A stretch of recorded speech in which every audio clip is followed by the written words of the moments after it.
সম্ভাব্য প্রধানমন্ত্রী যিনি হবেন আমাদের জনাব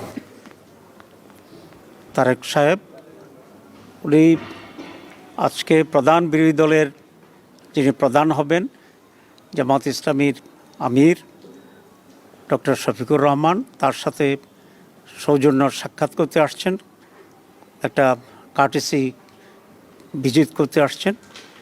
এটাকে আমরা ওয়েলকাম করি। আমি মনে করি এই ধরনের নিউ কালচার নিজেদের ভিতরে থাকাটা এটা একটা গুণগত পরিবর্তন। It's a good beginning.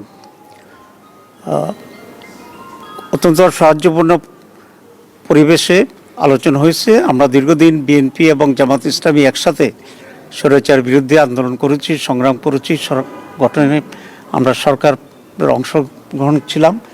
এখন একটা ফ্যাসিবাদের পতনের দুটি দল আলাদাভাবে নির্বাচন করেছি, কিন্তু আমাদের ভিতরে আমরা আশা করি একদমই আগামী সময়গুলোকে আমরা রাষ্ট্র পরিচালনায় সরকার এবং বিরোধী দল সমন্বিতভাবেই আমরা দেশের জন্য কল্যাণমূলক কাজ করতে পারব। আমরা এই ব্যাপারে একমত হয়েছি যে সকলে মিলে একসাথেই একটা কনস্ট্রাকটিভ ফিউচার আমরা গ্রহণ করতে পারবো, একটি নতুন বাংলাদেশ আমরা গঠন করতে পারবো।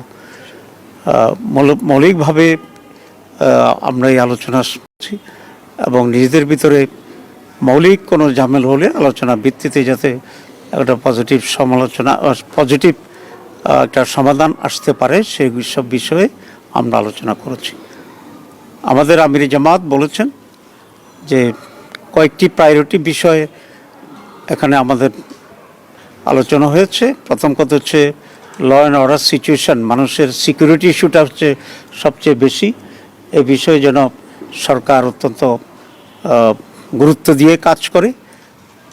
এরপরে ইকোনমির ব্যাপারে আমরা কথা বলেছি এবং বিশেষ করে জনগণের যে মৌলিক যে প্রয়োজনগুলো আছে, খাদ্য, বাসস্থান, এডুকেশন, এসব বিবেকে অগ্রাধিকার পদ্ধতিতে যেন সরকার কাজে করে সে ব্যাপারে আমরা দৃষ্টি আকর্ষণ করেছি। It's a beginning.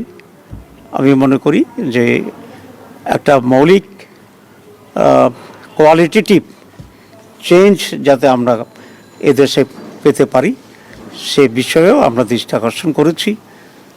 পজিটিভ যে কোনো বিষয় আছে আমরা বলেছি আমরা কোঅপারেট করব এবং জনগণের স্বার্থের বিরুদ্ধে এবং জনগণের কোনো কল্যাণের বিপরীতে যদি সেরকম কোনো ভূমিকা থাকে আমরা অবশ্যই সে ব্যাপারে আমরা প্রতিবাদ এবং ভূমিকা নেওয়ার জন্য আমরা প্রস্তুত আছি। এতটুকুই কথা হয়েছে আজকে। সবাইকে ধন্যবাদ।